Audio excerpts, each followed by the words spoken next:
Nel Colexio Jovellanos da Veiga dase por primeira vez neste curso gallego-asturiano, así que quixemos ver que se fai nunha desas clases e como se viviu nel centro.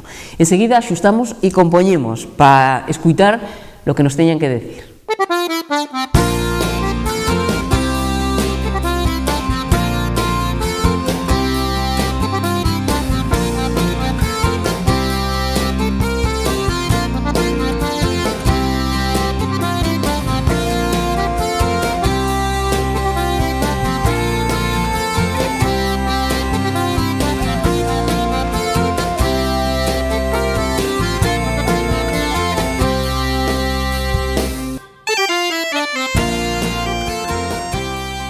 Femos unha incursión hoy nunha clase de fala de gallego-asturiano que se dá neste curso por primeira vez no Colexio Público da Veiga, igual que se dá en Castripol ou en Boal. El maestro Xosé Ramón pensa que é todo un logro, posto que na Veiga hai moitos falantes que hasta agora non tían esa opción formativa, que si se lles ofertaba dende a Consellería de Educación. Coel falamos nun bocadín, aunque antes tamén poderemos escuitar a dous dos asistentes ás clases de fala o gallego-asturiano na Veiga. Por que quisiche participar nestas clases? Porque me gustaba. Es falante habitual? Sí, E nestas clases que aprendiche? moitas cousas. Por exemplo, teis aquí unha ficha onde se fala de a cara. Dibuxa o a cara, dice, e relaciona os nomes. Hai algún nome que te chame a atención? Oxos, Os ollos, que sempre se dice, pero, por exemplo, os papos, a barbía, el pescozo, as gadellas, son palabras que habitualmente usas na casa para referirte ás partes da cara? sí, Sí. Contos anos ten Francisco? 6, E de onde veis?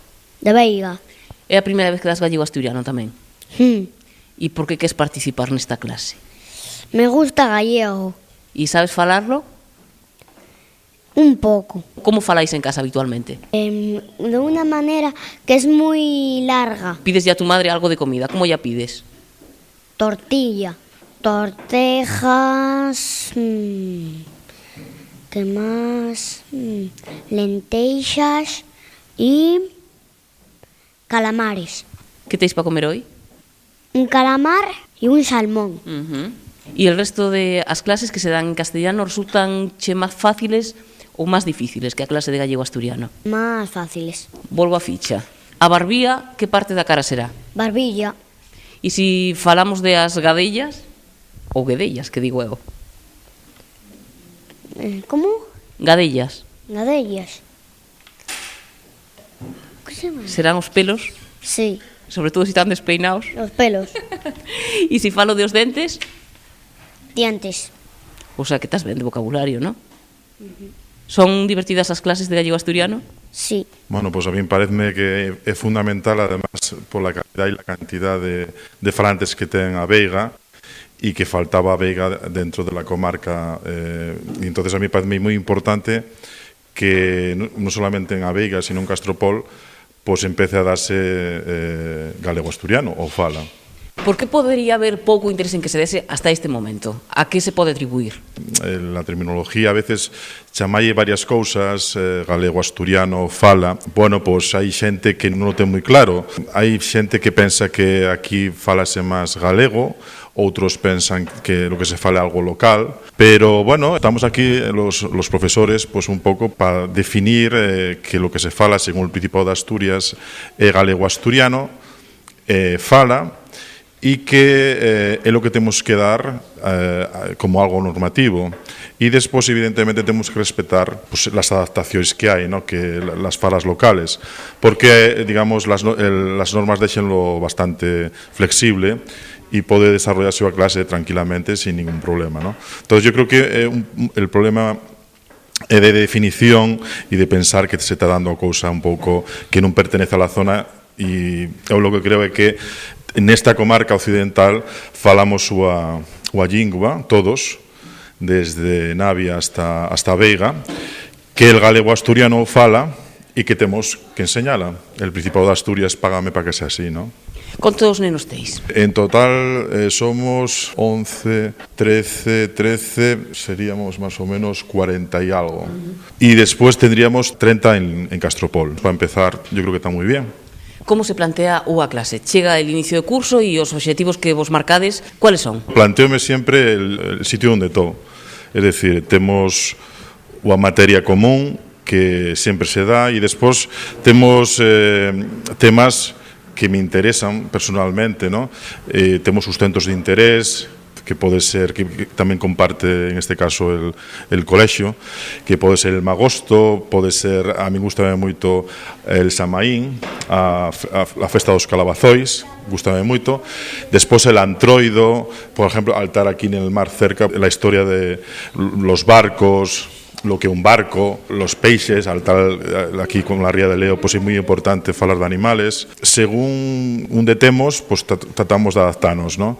Con unha base común que ten que ver con eso, con cuestiones moi básicas como el corpo, os meses, a familia, que teñen que ver con algo, con el currículum casi oficial, ¿no?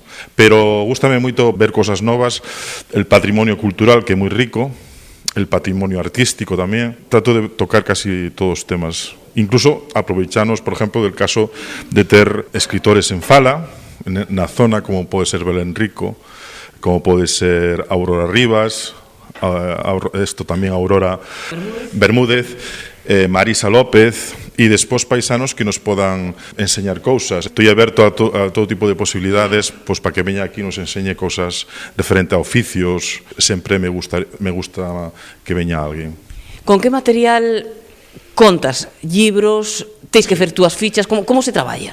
Somos como unha especie de escola de traductores. Sigo diferentes libros, según lo que me interese. Voy a libros galegos, asturianos, en castellano, y según el material, según el formato que teña el libro, gústame ou non me gusta. Cada año procuro que sea diferente. Temos un problema aí porque non temos libro de texto, que nos ahorraría moito tempo. Tampouco estamos traballando en común para hacer porque é difícil, deberíamos ter un filólogo quizás que nos orientase, porque el problema non é hacer un libro, el problema é máis ou menos felo bien e despois darse cuenta que hai unha serie de cuestiones sintácticas que hai que polas bien e que non vale cualquiera, tens que ser filólogo. Pero, bueno, é cuestión de encontrar material, felo tú, pues ir con el pega, ir pegando, ir traducindo. Y, bueno, a la espera de eso, de ter máis libros de infantil, de primaria, que temos poucos, tamén a la espera de un libro de texto que lo necesitamos. Falabas antes de a gramática ou a normativa, ¿no? Pa que val, digamos, saber escribir conforme a esa normativa que ten el Principado establecida? Tampouco hai moitas preguntas, é dicir, el Principado de Asturias fai uns años planteouse un traballo, fixose ese traballo a serie de especialistas e el que temos, para min é bastante flexible e pode traballarse bastante ben con el, e eso a norma que todas as lenguas, sea Galicia, el País Vasco ou Cataluña, pues tenen unha, independentemente de que seguramente en outros sitios pues, la grafía, incluso la forma de falar é diferente, pero válenos como punto de partida e despois temos que explicar a los críos, evidentemente, pues esas variacións que pode haber, pero temos que terlo claro porque é esa norma fundamental. Lo que pasa é que a veces teis que sufrir, pues eso, algún comentario de esto non, aquí non falamos así, pero non ten que, unha cousa é lo que falas, en Aveiga ou en Andés, e outra cousa é la norma que tens que enseñar en unha clase, que é el galego asturiano o fala. Que é o que máis costa precisamente, ¿no? A la hora de aprender, quero decir. Exactamente, é eso lo que máis costa, pero é lo que hai que dar. Temos que intentar ver lo que temos en común máis las diferencias que pode haber entre un sitio e outro. Diferencias lingüísticas, pero para mí son mínimas, é dicir, hai xente que ve las diferencias que son enormes, pero yo veo las que son moi pequenas, moi pequenas. Porque a promoción del gallego asturiano, sin que quede por escrito, si sigue sendo nada máis que tradición oral, termina por perderse. Sí, eso está claro, está pasando xa en sitios como Galicia e fundamentalmente en Galicia, e se non hai a promoción, si dependemos de esa voluntad que parece increíble de la xente que siguiu aí a nivel individual pues, intentando que pervivise la fala, pues vei perderse, é dicir, é cuestión de unha generación ou dúas que isto morra. Porque temos que visualizar, é importante non solamente visualizar ter medios que falen en galego asturiano, libros, señalizacións, pancartas, algo, porque eso es lo importante. Lo importante es verlo, darle importancia en los medios, que las personas importantes de un lugar pues salgan en la televisión y puedan decir yo soy importante y falo también como la mía terra, ¿no? Galego asturiano. Pues ten que darse esos componentes, ¿no? Pero yo creo que la línea es por ahí y si se trabaja bien y en equipo, pues pode fese. Teis algunha referencia de en contas escolas del occidente está dándose gallego asturiano neste curso ou a idea aproximada? Ahora aproximadamente creo que éramos 10 colegios. Está ganándose, evidentemente está ganándose el número de profesores y en sitios que habitualmente non había fala, por exemplo en Boal, aquí tamén que eran dos sitios emblemáticos que non se daba. El problema é que media xornada, que non ten que ver con el número de alumnos que teñas. Lo que pasa es que desde la consejería pues pretenden condensar más os postos de traballo e que che toque la media jornada. Pero bueno, si se traballa ben, si se fai con ganas, si hai un traballo colectivo e se hai dentro del Principado de Asturias hai un interés real de que esta lingua e de que el occidente de Asturias é un tesoro que para min hai que guardalo e respetalo, pues non creo que haya ningún problema. Temos un tesoro, está claro. Teis un empeño especial en ter un aula na que dar gallego asturiano. Por qué? El non ter un aula, fundamentalmente tens que ter un espacio para fala e para colocar el letrero de fala galego asturiano. A veces consíguese mal porque hai profesores que se mosquean porque dicen, bueno, porque quiere ter un espacio. El primer paso que hay que dar en un colegio, es decir, ter un aula. ¿Cómo? Pues insistindo moito, tendo cara e presentándolle a la dirección, pues mira, oye, yo necesito esto. Si non tienes espacio, pues non tienes visibilidad.